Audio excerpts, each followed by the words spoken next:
डोळे बंद करा आणि क्षणभर कल्पना करा. तुम्ही जपानमधील टोकियो शहरातल्या एका अत्यंत गजबजलेल्या मेट्रो स्टेशनवर उभे आहात. आजूबाजूला हजारो लोकांची ये-जा सुरू आहे. पण तिथे एक वेगळीच गोष्ट आहे. तिथे गोंधळ नाहीये, आरडाओरड नाहीये, फक्त एक शिस्तबद्ध शांतता आहे. आता जरा जवळून पहा. तिथे एक 5 वर्षाचं लहान मूल आपल्या आईजवळ अगदी शांतपणे बसलेलं तुम्हाला दिसेल. त्याच्या हातात कोणताही आयपॅड नाही, मोबाईल नाही. तो चॉकलेटसाठी जमिनीवर लोळून हट्ट करत नाहीये की ओरडत नाहीये, फक्त शांतता. आता विचार करा, असं का होता? एका बाजूला भारतातील 80% पालकांना दररोज मुलांच्या चिडचिडीचा, त्यांच्या हट्टीपणाचा भयंकर मानसिक त्रास होतोय, आणि दुसरीकडे जपानमध्ये मुलं इतकी समजदार आणि शिस्तप्रिय कशी? जर तुम्हाला वाटत असेल की जपानी मुलं मारण्याच्या किंवा ओरडण्याच्या भीतीमुळे शांत आहेत, तर तुम्ही पूर्णपणे चुकीचे आहात. नमस्कार पालक मित्रमैत्रिणींनो, मी आहे तुमची लाडकी होस्ट आणि मिसेस प्रिया इन्फो या आपल्या चॅनलवर मी तुमचं मनापासून स्वागत करते. जर तुमचं मूल तुमचं ऐकत नसेल, सतत हट्ट करत असेल आणि तुम्हाला असं वाटत असेल की तुमचं सुंदर घर म्हणजे आता फक्त ओरडण्याचं आणि शिक्षा देण्याचं मैदान बनलंय, तर आजचा हा व्हिडिओ खास तुमच्यासाठी आहे. टोकियो युनिव्हर्सिटीच्या एका नवीन संशोधनातून समोर आलेलं एक असं मानसशास्त्रीय रहस्य आज मी तुम्हाला सांगणार आहे, जे तुमची पालकत्वाची विचार करण्याची पद्धत मुळासकट बदलून टाकेल. चला तर मग, वेळ न दवडता या जपानी सिक्रेट्सच्या दुनियेत प्रवेश करूया.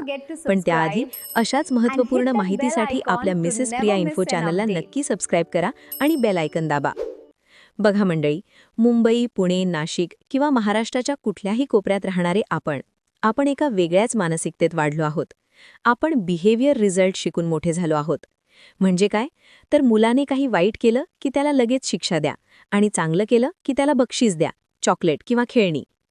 आपल्याला असं वाटतं की मुलं मुद्दाम लबाडी करतात आणि त्यांची ही जिद्द आपण मोडलीच पाहिजे. यातून काय होतं? आपण एका अशा चक्रात अडकतो ज्यातून बाहेर पडणं कठीण होतं. उदाहरणार्थ, तुम्ही तुमच्या मुलाला, समजा अथर्वला सांगता, अथर्व तुझी सगळी खेळणी आवर. तो ऐकत नाही. तुम्ही आवाज वाढवता, अरे अथर्व ऐकलं नाहीस का? तो पुन्हा दुर्लक्ष करतो. शेवटी तुमचा पारा चढतो आणि तुम्ही पूर्ण ताकदीने ओरडता, मी काय सांगितलंय तुला, आत्ताच्या आत्ता आवर. आणि मग अथर्व घाबरून काम करायला लागतो. पण इथेच खरी मेख आहे. विज्ञान काय सांगतं माहितीये? बायोलॉजिकली जेव्हा तुम्ही मुलांवर ओरडता, तेव्हा त्यांच्या मेंदूतील अमिगडॅला नावाचा भाग एकदम जागृत होतो. म्हणजेच त्यांची लढा किंवा पळा ही वृत्ती जागी होते. त्यांच्या मेंदूत कॉर्टिसॉल नावाचं स्ट्रेस हार्मोन वाढतं. आणि सर्वात भयंकर गोष्ट म्हणजे काय? हे हार्मोन मेंदूचा तो भाग पूर्णपणे बंद करतं जो तर्क आणि सहकार्य करण्यासाठी जबाबदार असतो. थोडक्यात सांगायचं तर, ओरडून शिस्त लावण्याच्या नादात आपण मुलांसाठी आपलं ऐकणं हे जैविकदृष्ट्या अशक्य करून टाकतो. पण मग जगातील सर्वात यशस्वी पालक असणारे जपानी लोक काय करतात? ते मुलांसोबत ही सत्तेची लढाई लढत नाहीत. ते इकुजी नावाची संकल्पना वापरतात.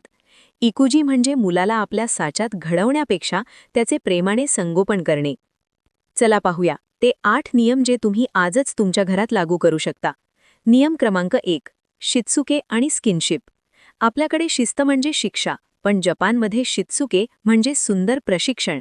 शिस्त ही मुलावर लादण्याची गोष्ट नाहीये, तर ती जगण्याची एक पद्धत आहे जी तुम्ही स्वतः वागून दाखवता. यात सर्वात महत्त्वाची गोष्ट आहे स्किनशिप म्हणजे शारीरिक जवळीक. आपल्याकडे लहानपणापासूनच मुलांना वेगळ्या खोलीत किंवा वेगळ्या बेडवर झोपवण्याचा ट्रेंड आलाय. पण जपानमध्ये मुलं किमान 10 वर्षांची होईपर्यंत आई-वडिलांसोबतच झोपतात. आई मुलाला सतत मिठी मारते. यामुळे काय होतं? मुलांच्या शरीरात ऑक्सिटोसिन म्हणजे प्रेमाचं हार्मोन वाढतं आणि त्यांचा ताण एकदम कमी होतो.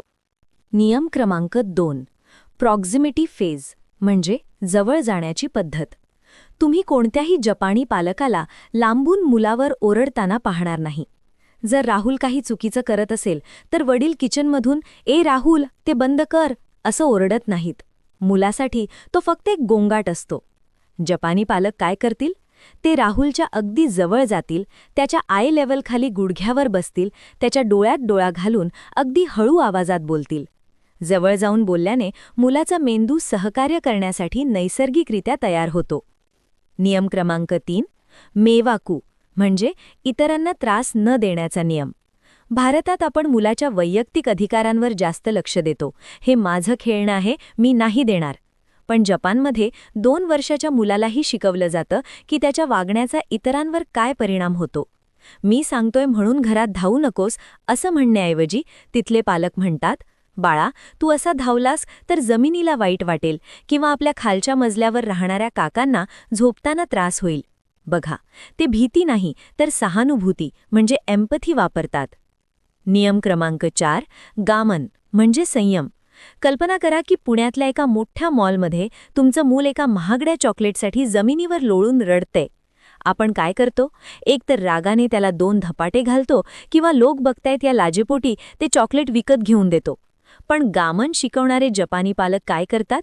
ते मुलाच्या त्या रागाच्या आणि रडण्याच्या भावनेसोबत फक्त शांतपणे तिथे उभे राहतात. ते स्वतःचा संयम ढळू देत नाहीत आणि मुलासमोर एक आदर्श ठेवतात की तुझ्या रडण्याने माझा निर्णय बदलणार नाही. नियम क्रमांक 5, शोकुइकू म्हणजे अन्नाचं शिक्षण. पुण्यातल्या एका वडिलांनी मला सांगितलं की ते मुलाच्या चिडचिडेला कंटाळले होते. मग त्यांनी ही पद्धत वापरली. जपानमध्ये जेवण म्हणजे फक्त भूक भागवणं नाही. तिथे मुलं एकमेकांना जेवण वाढतात, ताटं उचलतात, टेबल साफ करतात. जेव्हा मुलाला वाटतं की मी या कुटुंबाच्या टीमचा एक महत्त्वाचा भाग आहे, तेव्हा त्याची विनाकारण होणारी चिडचिड आपोआप 40% कमी होते. नियम क्रमांक 6, स्वातंत्र्याची भेट. तुम्हाला आश्चर्य वाटेल, पण टोकियोमध्ये 7 वर्षाची मुलं एकटी मेट्रोने शाळेत जातात. आपल्याकडे असं दिसलं तर लोक लगेच पोलिसांना बोलवतील. साहजिकच आपली परिस्थिती वेगळी आहे, पण आपण त्यांना घरातली छोटी छोटी कामं एकट्यानं करू देऊ शकतो. यामुळे त्यांचा स्वतःवरचा विश्वास प्रचंड वाढतो. नियम क्रमांक 7, कमी संघर्षाचा संवाद. जपानी पालक नाही हा शब्द शस्त्रासारखा वापरत नाहीत. मूल हट्ट करत असेल तर ते त्याच्या भावनांचा आरसा बनतात. अरे, तुला बागेतून घरी यावं लागतंय म्हणून तू खूप नाराज आहेस ना, मला समजतोय तुझा राग. एकदा का मुलाला वाटलं की कोणीतरी आपल्या भावना समजत आहे की मुलं आपोआप शांत होतात. नियम क्रमांक 8, स्वतः उदाहरण बना. एक अतिशय प्रसिद्ध जपानी म्हण आहे, पालकांची पाठ हे मुलाचं सर्वात पहिलं पाठ्यपुस्तक असतं. मुलं तुमचं ऐकत नाहीत, ती तुमचं अनुकरण करतात. तुम्ही शांत राहिलात तर मुलं शांत राहतील. आता तुम्ही म्हणाल, प्रियताई, हे सगळं ऐकायला छान वाटतंय, पण प्रत्यक्षात सुरुवात कुठून करू? काळजी करू नका, मी तुमच्यासाठी एक परफेक्ट रोडमॅप आणलाय. बघा, सुरुवातीचा पहिला आणि दुसरा आठवडा हा सानिध्याचा टप्पा आहे. या 14 दिवसांत तुमचं एकच लक्ष असेल, दुसऱ्या खोलीतून ओरडणं 100% बंद. तुम्हाला मुलाला काहीही सांगायचं असेल, पाणी मागायचं असेल किंवा रागवायचं असेल, तुम्ही चालत त्याच्याजवळ जाल आणि मगच बोलाल. सुरुवातीला खूप कंटाळा येईल, पण 7व्या दिवसापर्यंत तुम्हाला चमत्कार दिसेल.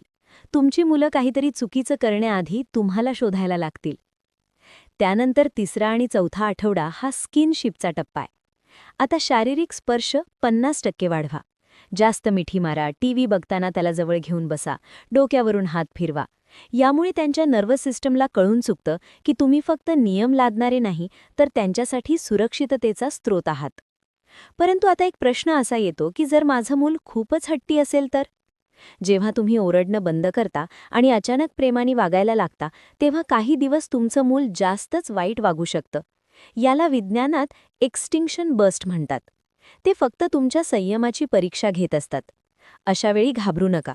हे लक्षण आहे की त्यांच्या मेंदूत सकारात्मक बदल होत आहेत. अशावेळी विस्पर रूल म्हणजे कुजबुजण्याचा नियम वापरा. पुण्यातील एका आईचा मुलगा रोज रात्री तासभर रडायचा. तिने ठरवलं की तो जेवढा जोरात रडेल ती तेवढ्याच हळू आवाजात त्याच्याशी कुजबुजून बोलेल. तिसऱ्या दिवशी त्या मुलांनी 5 मिनिटात रडणं थांबवलं. कारण जो माणूस लढायलाच तयार नाही त्याच्याशी तुम्ही भांडूच शकत नाही. हे सगळं नेहमी लक्षात ठेवण्यासाठी मी मिसेस प्रिया इन्फोच्या प्रेक्षकांसाठी एक सोपी काम फ्रेमवर्क तयार केली आहे. सी, कनेक्शन, संवाद. सूचना देण्यापूर्वी मुलाच्या खांद्याला स्पर्श करा आणि संवाद साधा. ए, अटॅचमेंट, जोडणी. रोज फक्त 15 मिनिटं फोन बाजूला ठेवून मुलांसोबत जमिनीवर बसून खेळा. एल, लॉजिकल लिमिट्स, तार्किक मर्यादा. मी सांगितलं म्हणून हे कर असं न म्हणता त्यामागचं कारण समजावून सांगा.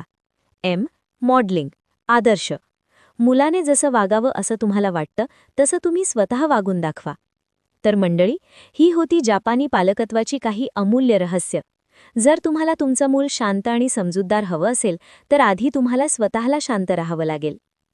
तुमची आजची असाइनमेंट आहे, हा व्हिडिओ संपल्या तुमचं मूल घरात जिथे कुठे असेल तिथे जा आणि त्याला काहीही न बोलता, त्याच्या अभ्यासाबद्दल न विचारता फक्त 10 सेकंदांची एक घट्ट मिठी मारा. फक्त कनेक्ट व्हा आणि उद्यापासून घरातून ओरडणं बंद करा. फक्त 7 दिवसात तुम्हाला तुमच्या मुलामध्ये झालेला बदल स्पष्ट दिसेल, हा माझा शब्द आहे. माहिती आवडली असेल तर व्हिडिओला नक्की लाईक करा आणि इतर पालकांसोबत तुमच्या फॅमिली ग्रुप्सवर हा व्हिडिओ जास्तीत जास्त शेअर करा. तुम्ही तुमच्या घरात मुलांसोबत कोणता नियम आजपासून लागू करणार आहात, मला खाली कमेंट करून नक्की सांगा. अशाच नवनवीन आणि माहितीपूर्ण व्हिडिओंसाठी आपल्या मिसेस प्रिया इन्फो चॅनलला सबस्क्राईब करायला विसरू नका. हसत रहा, शांत रहा आणि तुमच्या मुलांसोबत प्रत्येक क्षण एन्जॉय करा. पुन्हा भेटूया पुढच्या व्हिडिओमध्ये. तोपर्यंत धन्यवाद.